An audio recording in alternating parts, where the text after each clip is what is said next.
Hello student, welcome to हमारी academy official and my name is Abhiram. कैसे आप सब, कैसे चल रही है आपकी प्रिपरेशन? जितने भी स्टूडेंट जो बिहार जीविका कम्युनिटी कोऑर्डिनेटर के जितने भी स्टूडेंट हैं, आज की क्लास आप सबकी क्लास है और आई होप आप सभी ने फॉर्म फिलअप करके अपनी तैयारी आप स्टार्ट कर चुके होंगे। आप सभी अपने एग्ज़ाम के प्रिपरेशन में लग गए होंगे।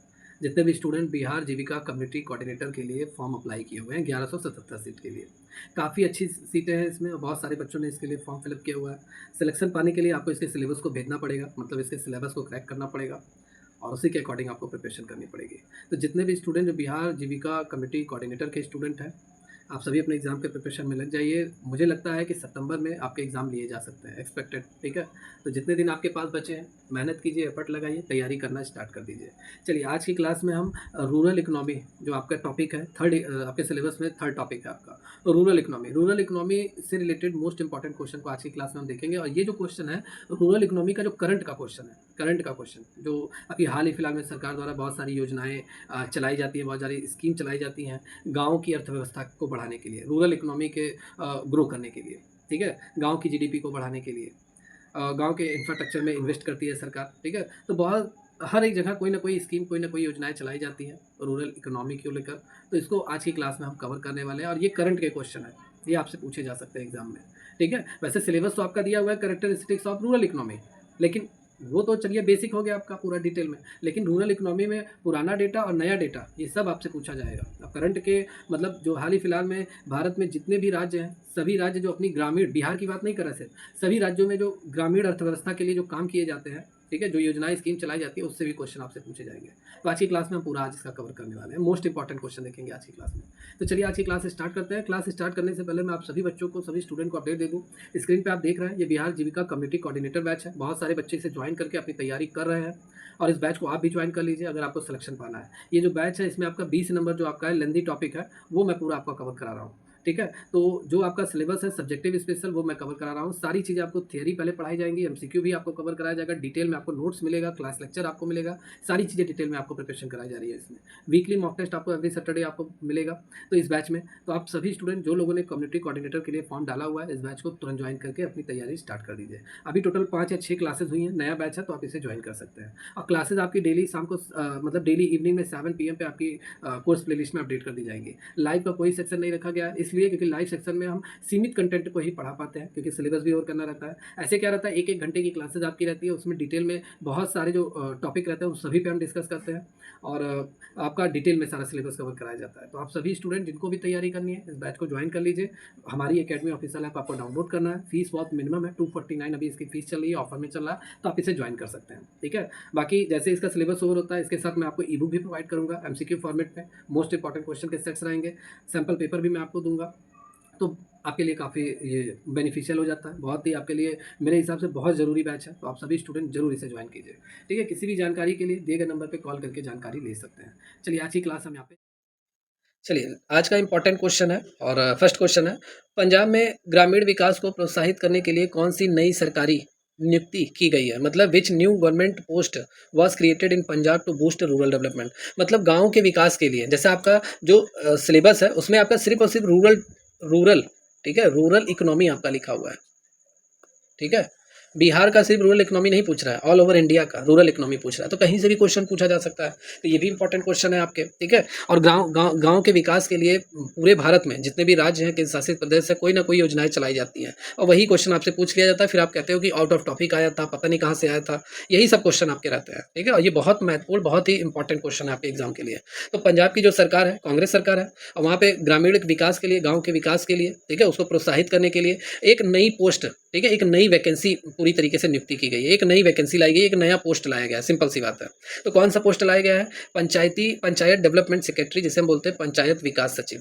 ये नई सरकारी नियुक्ति लाई गई है पंजाब सरकार द्वारा गांव के विकास के लिए, रूरल डेवलपमेंट के लिए, ग्रामीण विकास के लिए। तो B is the right answer of this question. Panchayat विकास सचिव मतलब पंजाब सरकार ने पंचायत सचिव और ग्राम सेवकों को मिलाकर पंचायत विकास सचिव पद बनाया। मतलब पंचायत सचिव को ग्राम सेवक, इन दोनों को मिलाकर एक नया पोस्ट बना दिया इन्होंने, एक नया पद बना दिया है पंचायत विकास सचिव। और इससे क्या होगा, इससे ग्रामीण विकास को बढ़ावा मिलेगा। तो option B is the right answer of this question. Next है महाराष्ट्र का सतनावरी, ये जो गांव है महाराष्ट्र का सतनावरी गांव, ये किस पायलट योजना के तहत smart village, smart intelligent village बनेगा, मतलब स्मार्ट इंटेलिजेंट विलेज बनेगा महाराष्ट्र का जो ये सतनावरी गांव है, और ये किस पायलट योजना के तहत बनेगा। ठीक है, तो आपके यहाँ पे जो परफेक्ट आंसर है वो है आपका क्या, यहाँ पे C is the right answer of this question. ये यहाँ पे थोड़ा सा ट्रांसलेट नहीं किया गया है, थोड़ा सा टाइपिंग एरर, मतलब इसका ट्रांसलेट नहीं हुआ, सिंपल सी बात है। ठीक है, तो voice led pilot project under CM Fadnavis, जो वहाँ के महाराष्ट्र के मुख्यमंत्री हैं सीएम फडणवीस द्वारा एक परियोजना चलाई गई है, एक पायलट, मतलब किस पायलट परियोजना के तहत, तो वॉइस पायलट परियोजना के तहत, वॉइस एलईडी पायलट प्रोजेक्ट। इस पायलट प्रोजेक्ट के तहत सीएम फडणवीस द्वारा महाराष्ट्र का जो सतनावरी गांव है उसे एक स्मार्ट इंटेलिजेंट विलेज, मतलब स्मार्ट इंटेलिजेंट गांव बनाया जाएगा।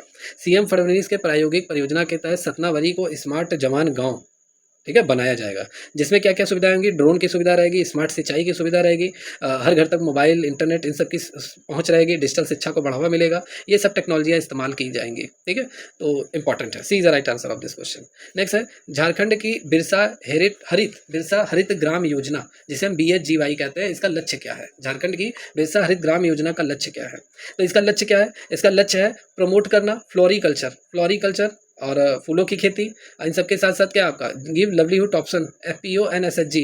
ठीक है, मतलब जीविका के अन्य संसाधन प्रोवाइड कराना, अलग अलग ऑप्शन। ठीक है, ये इसका मुख्य उद्देश्य है। तो B is the right answer of this question. BHGY मतलब किसानों और स्वयं सहायता समूहों को आम, लीची आदि बागवानी और फ्लोरिकल्चर से जुड़े आर्थिक रूप से इन्हें सशक्त बनाना। आर्थिक रूप से सशक्त मतलब सेल्फ हेल्प ग्रुप, अपने ऊपर आत्मनिर्भर बनाना। ठीक है, ये इसका मुख्य आंसर है। तो यहाँ पे C is the right answer of this question. Punjab सरकार ने ग्रामीण क्षेत्रों में कृषि के लिए कौन सी नई सुविधाएं लॉन्च की हैं।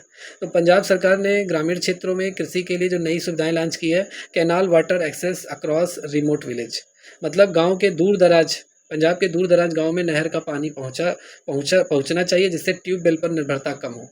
तो ये नई सुविधा लॉन्च की गई है पंजाब सरकार द्वारा। B is the right answer of this question है, ये इंपॉर्टेंट क्वेश्चन है। यूनिफाइड पेमेंट इंटरफेस, जिसे हम बोलते हैं UPI, इसके कारण ग्रामीण भारत में क्या बदलाव आया है। तो ग्रामीण भारत में जो बदलाव आया है, डिजिटल समावेशन मतलब डिजिटल इंक्लूजन, और वित्तीय मतलब फाइनेंशियल पेनिट्रेशन में, ठीक है, इंक्रीजमेंट मतलब बढ़ोतरी हुई है, वित्तीय पहुंच में 118% की वृद्धि हुई है। ठीक है, मतलब UPI ने ग्रामीण और अर्ध शहरी भारत में डिजिटल लेन देन को बढ़ावा दिया है, जिससे वित्तीय समावेशन हुआ है और 118% की वृद्धि हुई है।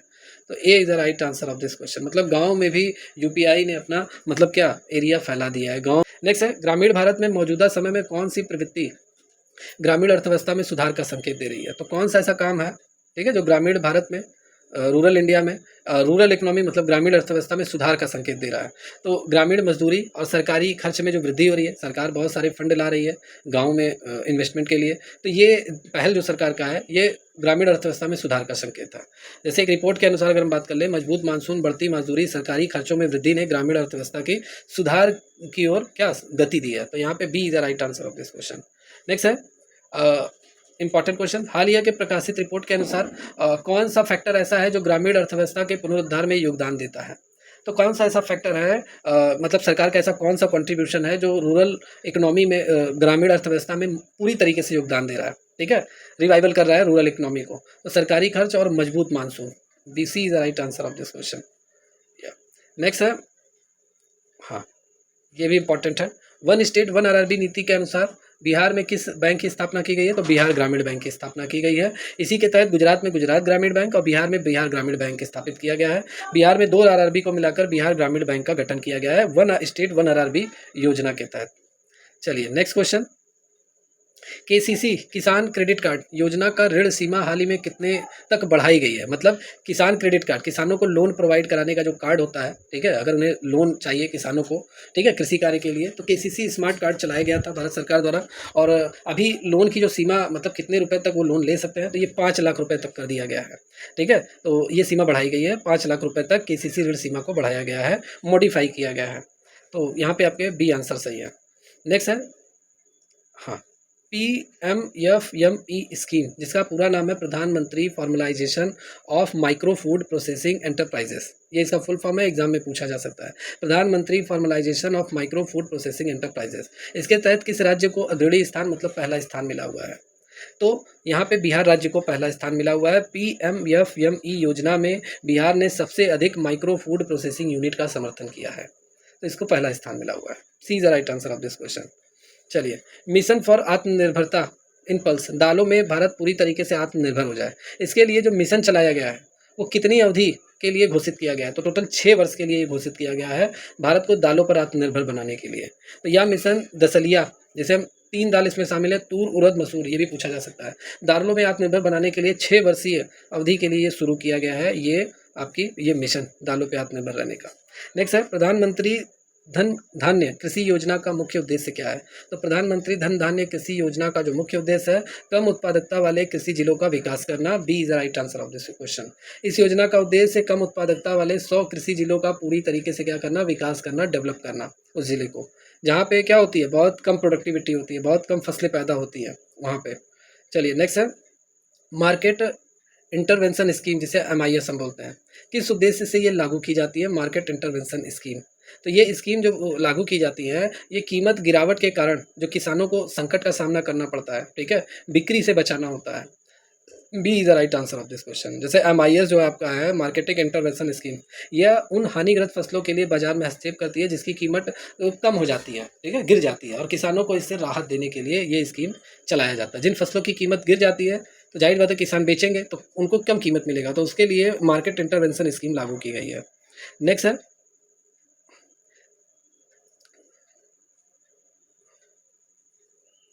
हाँ, एक क्वेश्चन मिलता जुलता अभी मैंने आपको पढ़ाया है, किस राज्य को पीएमएफएमई योजना में अग्रणी घोषित किया गया है? तो बिहार राज्य को घोषित किया गया है। बिहार में सबसे अधिक माइक्रो फूड प्रोसेसिंग यूनिट का समर्थन किया, इसलिए बिहार को सभी राज्यों में अग्रणी घोषित किया गया है। ये शायद रिपीटेड भी हो गया।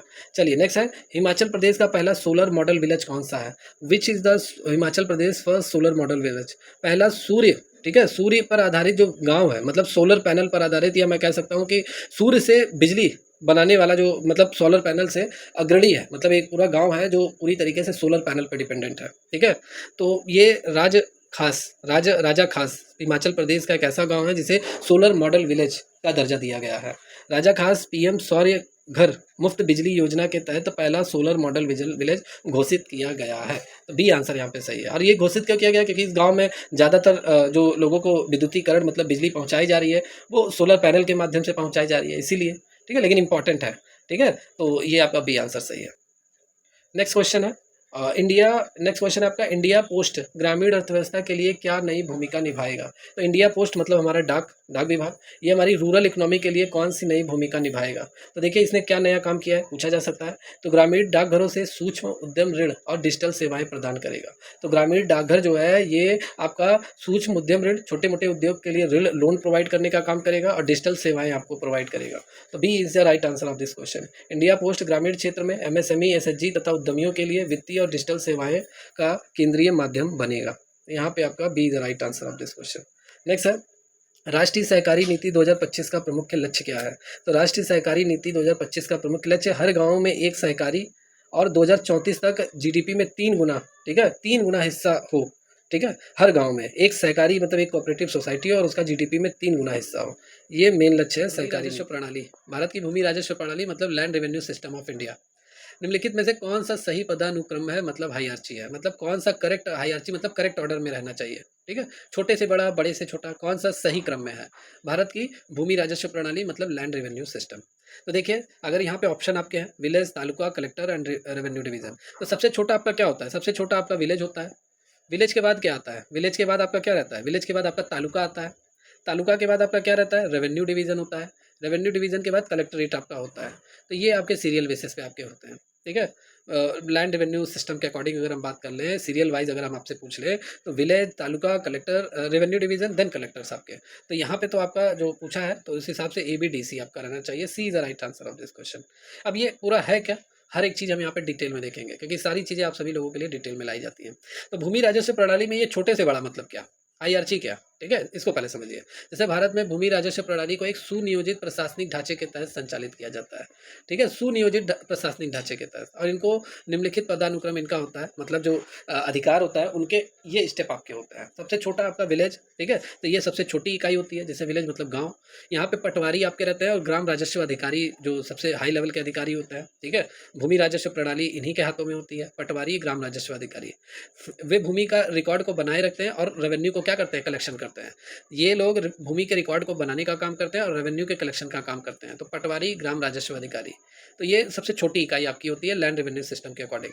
सेकंड है तालुका, जिसे हम बोल सकते हैं तहसील। ठीक है, इसमें कई गांव शामिल रहते हैं। तहसील या तालुका में कई गांव शामिल रहते हैं, और इनका जो उच्च अधिकारी होता है, हाई लेवल ऑफिसर होता है, वह तहसीलदार होता है, जिसे हम तालुका अधिकारी भी कहते हैं। ये यहाँ का प्रमुख अधिकारी होता है और इसी के हाथ में सारी चीज़ें होती है, मतलब कानून व्यवस्था, राजस्व वसूली की जिम्मेदारी भी इसी के हाथों में रहती है। ठीक है, तहसीलदार। ठीक है, रेवेन्यू कलेक्शन के मामले में। तो ये आपका हो गया सेकंड लेवल पे आपका लैंड रेवेन्यू सिस्टम के अकॉर्डिंग।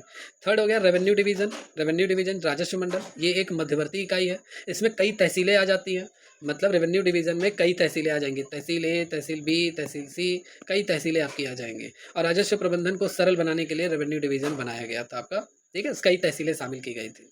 फिर आपका यहाँ पे आ जाता है क्या, कलेक्ट्रेट आ जाता है। ये बेसिकली जिला, शहर की बात यहाँ पे आ जाती है। तो जिले की सबसे ऊंची राजस्व इकाई आपकी कलेक्ट्रेट होती है और जिला कलेक्टर के अंतर्गत काम करता है। कलेक्ट्रेट जो कार्यालय है, ऑफिस है, ये जिला कलेक्ट्रेट के अंतर्गत काम करता है। और सभी कर प्रकार के प्रशासनिक, भाई जिला कलेक्टर जो होता है, जिला कलेक्टर, ये पूरे शहर का मालिक होता है, पूरे जिले का मालिक होता है। ठीक है, तो प्रशासनिक अधिकार इसके हाथ में रहता है और राजस्व मामलों की निगरानी भी यही करता है। ठीक है, तो आपसे पूछा था फाइनल हायरार्ची। हायरार्ची वर्ड आपके लिए थोड़ा सा मेरे हिसाब से पहली बार आप या तो जान रहे होंगे, या जो लोग पहले भी जान रहे होंगे थोड़ा ऑड तो लग ही रहा होगा। हायरार्ची मतलब कौन, सीरियल वाइज, छोटे से बड़ा बात कर लें तो सबसे कई गांव मिलकर तालुके बनती हैं, तहसीलें में शामिल होती हैं। और कई तहसीलें आपकी किसमें, रेवेन्यू डिवीजन में आपकी शामिल होती है, और कलेक्ट्रेट आपका सबसे बड़ा होता है, डिवीजन होता है। ठीक है, तो ये आपका लैंड रेवेन्यू सिस्टम हो गया। चलिए नेक्स्ट क्वेश्चन। भारत की अर्थव्यवस्था में कृषि का योगदान कितना है? भारत की अर्थव्यवस्था में एग्रीकल्चर सेक्टर का योगदान कितना है? टोटल 20% है, तो ऑप्शन के अकॉर्डिंग 19.9% है आपके। तो 1/5वां भाग कृषि का भी है जीडीपी में, भारत की जीडीपी में। तो बी आंसर यहाँ पे सही है आपके। ठीक है, देखिए यहाँ पे ये योगदान एग्रीकल्चर का 2019-20 में 17.8% था, लेकिन कोविड महामारी जब आई तो कृषि क्षेत्र की मजबूती के कारण ये बढ़ा। ठीक है, सभी सेक्टर गिरने के कारण लोग कृषि पे ज़्यादा डिपेंडेंट हो गए और 70% से अधिक ग्रामीण परिवार कृषि पर भी आज भी निर्भर है, और भारत कृषि अर्थव्यवस्था का एक प्रमुख आधार है। तो भारत में कृषि जीडीपी का जो औसत योगदान है वो 17 से 20% के बीच में है। और कृषि पर निर्भरता भारत में बात कर ले तो 60%, लगभग 58% लोग कृषि पर डिपेंडेंट है। भारत दुनिया में कृषि उत्पादन में दूसरे स्थान पर है, और दुनिया में भारत की जो रैंक है सेवाओं सर्विसेज के मामले में 9वें स्थान पे, उद्योग मतलब इंडस्ट्री के मामले में 5वें स्थान पर है। और भारत की अगर हम बात कर लें तो भारत दुनिया का सबसे बड़ा कपास निर्यातक है। भारत में जो सबसे बड़ा उत्पादक है वो अदरक, भिंडी, आलू, प्याज, बैंगन का सबसे बड़ा उत्पादक है। ये एक्स्ट्रा मैं आपको बता रहा हूँ। ठीक है, सिक्किम की अगर हम बात कर लें तो दुनिया का पहला ऑर्गेनिक राज्य है, यहाँ पे ऑर्गेनिक फसलें उगाई जाती हैं, तो 100% ऑर्गेनिक फसलें, तो पहला राज्य है भारत का। चलिए नेक्स्ट क्वेश्चन। भारत में कृषि और ग्रामीण विकास के विस्तार कार्य मतलब एक्सटेंशन वर्क के लिए कितनी संगठनात्मक धाराएं मतलब ऑर्गेनाइजेशन स्ट्रीम कार्य करती हैं? ठीक है, कृषि और ग्रामीण विकास के विस्तार के लिए भारत में कितनी संस्थाएं काम करती हैं? टोटल 4 संस्थाएं काम करती हैं। यहाँ पे सी आंसर सही है। इसको डिटेल में देखिए। भारत में कृषि और ग्रामीण विकास के लिए, इसके विस्तार के लिए, कृषि के विस्तार के लिए, ग्रामीण विकास के विस्तार के लिए 4 स्तरों, मुख्य स्तरों मतलब ऑर्गेनाइजेशनल सेक्टर में इसे बांटा गया है। और ये 4 लेवल जो आपके हैं, ठीक है, विभिन्न संस्था संगठनों द्वारा संचालित होते हैं। पहला हो गया फर्स्ट लाइन एक्सटेंशन सिस्टम आपका हो गया। इसमें कौन कौन से लोग शामिल हैं? तो इसमें केंद्र और राज्य मंत्रालय आपके शामिल हैं। बहुत सारे जो रिसर्च काउंसिल हैं, अनुसंधान परिषदें जो हैं भारत सरकार, राज्य सरकार द्वारा स्थापित की गई हैं, वो आपके आते हैं। विभिन्न मंत्रालयों के अधीन अनुसंधान संस्थान आपके आते हैं, और केंद्रीय और राज्य विश्वविद्यालय आपके आते हैं। तो ये आपके फर्स्ट लाइन एक्सटेंशन सिस्टम मतलब प्रथम पंक्ति विस्तार प्रणाली में आपके आते हैं। ठीक है, पहले स्तर के ये क्या होंगे आपके ऑर्गेनाइजेशनल स्ट्रीम आपके हैं, मतलब ये आपका हो गया क्या, संस्था, पहली संस्था आपकी होगी पहले लेयर के आधार पे। और बीच में कौन होता है? मिडिल लेवल एक्सटेंशन सिस्टम, मध्य स्तर विस्तार प्रणाली। ठीक है, तो इसमें राज्य सरकार कौन शामिल है इसमें? तो राज्य सरकार के जो विकास विभाग है, डेवलपमेंट डिपार्टमेंट है, जैसे कृषि विभाग, पशुपालन, मत्स्य पालन, जो राज्य सरकार जिसको चलाती है, वो बीच वाले लेवल पे आपके आते हैं। इनकी भूमिका क्या होती है? नीतियों को क्षेत्र स्तर पर लागू करना, निगरानी करना। थर्ड पे आपके गांव लेवल के जो एक्सटेंशन सिस्टम है, ग्राम स्तर विस्तार प्रणाली है। जो गांव स्तर पे मतलब इसमें कौन शामिल होंगे? जो ग्राम स्तरीय विस्तार कर्मी आपके होते हैं, विलेज लेवल एक्सटेंशन वर्कर। इसमें कृषि सहायकों, ग्राम सेवकों को शामिल किया जाता है। ये किसानों से सीधा संपर्क करते हैं और जानकारी का आदान प्रदान करते हैं, ये इनका काम होता है। विलेज लेवल पे जो संस्थाएँ काम करती हैं, ठीक है? और 4th लेवल पे जो संस्थाएँ आपकी हैं, वो नॉन गवर्नमेंटल जो अर्ध सरकारी हैं या सरकारी नहीं है सॉरी, और प्राइवेट सेक्टर एक्सटेंशन है, मतलब गैर सरकारी और निजी क्षेत्र की जितनी भी संस्थाएँ हैं, वो आपके चौथे लेयर में आपकी आती है। आपका यहाँ पे कौन-कौन से लोग शामिल हैं? जो एनजीओ वगैरह होती हैं, नॉन गवर्नमेंटल ऑर्गेनाइजेशन, गैर सरकारी संगठन वो आपके आते हैं। वॉलंटरी ऑर्गेनाइजेशन जो स्वयंसेवी संस्थाएँ हैं, स्वयंसेवी संस्थाएँ वो आपके हो गए। सीएसआर इनिशिएटिव बाई कंपनीज़ ये आपकी हो गई। प्राइवेट एग्री बिज़नेस कंपनीज़ आपकी हो गई। इनका काम क्या होता है? नया-नया चीज़ें नवाचार लाना, क्रांति फैलाना, नई-नई मशीनें के प्रति जागरूक लाना, डिजिटलाइज़ मतलब हर एक चीज़ टेक्नोलॉजी के प्रति लोगों को जागरूक करना, ठीक है? कृषि कार्य की अगर बात कर लें तो किसानों को नई-नई टेक्नोलॉजी, नई-नई मतलब खेती-बाड़ी करने के नए-नए तौर तरीके बताना, जागरूक करना, किसानों को सेवाएँ प्रदान करना, ये इनका काम है। तो टोटल यहाँ पे आपसे जो पूछा था, क्या पूछा था? कृषि और ग्रामीण के विस्तार कार्य एक्सटेंशन वर्क के लिए कितनी संस्थाएँ काम करती हैं? तो 4 तरह की संस्थाएँ आपकी काम करती हैं, जो मैंने यहाँ पे आपको क्लियर किया। चलिए नेक्स्ट क्वेश्चन। ग्रामीण समृद्धि के संवाहक मतलब फैसिलिटेटर के रूप में भूमिका निभाते हुए नाबार्ड को निम्न में से कौन सी जिम्मेदारी सौंपी गई है? नाबार्ड का full form national agriculture bank rural development of India, ठीक है? तो ये इसका फुल फॉर्म है, एग्जाम में पूछा जा सकता है। तो ग्रामीण समृद्धि के संवाहक मतलब सिंपल सी बात है, ग्राम के विकास के लिए, गांव के विकास के लिए नाबार्ड की क्या भूमिका है, नाबार्ड को कौन सी जिम्मेदारी सौंपी गई है? तो सिंपल सी बात है, नाबार्ड के काम के बारे में पूछा जा रहा है। तो नाबार्ड का काम क्या होता है? फाइनेंस करना। किसको फाइनेंस करना? बैंक को फाइनेंस करना। जैसे एसबीआई अगर क्या करता है, या मैं कह दूं एसबीआई है, एसबीआई किसानों को लोन प्रोवाइड कराता है, किसानों को लोन प्रोवाइड कराता है। तो एसबीआई को फाइनेंस कौन करेगा, मतलब किसानों को पैसा कौन देगा? यही देगा, नाबार्ड, ठीक है? लेकिन ये एसबीआई को देगा, एसबीआई किसान को देगा, ठीक है? तो इस आधार पे तो ग्रामीण क्षेत्रों में ऋण देने वाले जितने भी प्राइवेट संस्थाएं भी हैं, उनको भी रीफाइनेंस करने का काम नाबार्ड करता है। तो A is the right answer of this question. देखिए, यह भारत सरकार की एक प्रमुख वित्तीय संस्था है। यह कृषि और ग्रामीण विकास को वित्तीय सहायता प्रदान करता है। नाबार्ड मुख्य रूप से ग्रामीण क्षेत्रों में कार्यरत जितने भी बैंक हैं और जितने भी वित्तीय संस्थाएं हैं, उनको पुनः वित्त उपलब्ध कराता है। और इसका उद्देश्य क्या होता है? ग्रामीण विकास के लिए ऋण की उपलब्धता सुनिश्चित करना। तो पहला आंसर आपका काफ़ी सही है, और अदर आप पढ़ लेना इसको यहाँ। चलिए आज की क्लास में ये ओवर करते हैं कि छोटी सी क्लास थी, इंपॉर्टेंट क्लास थी। जितने भी स्टूडेंट्स क्लास को देख रहे हैं, कैसी लगी क्लास कमेंट करके जरूर बताइए। बाकी आप इस बैच को जरूर ज्वाइन कर लीजिए, जितने भी स्टूडेंट को कम्युनिटी कोऑर्डिनेटर के लिए तैयारी करना है, ठीक है? पूरा डिटेल में थियरी एमसीक्यू के साथ पढ़ाया जा रहा है, तो आप सभी बच्चे जरूर तैयारी कीजिए और सिलेक्शन अपना कंफर्म कीजिए। कैसे ज्वाइन करना है? हमारी एकेडमी ऑफिशियल ऐप आपको डाउनलोड करना है गूगल प्ले स्टोर से, रजिस्टर लॉगिन करके इस बैच से आप ज्वाइन हो सकते हैं।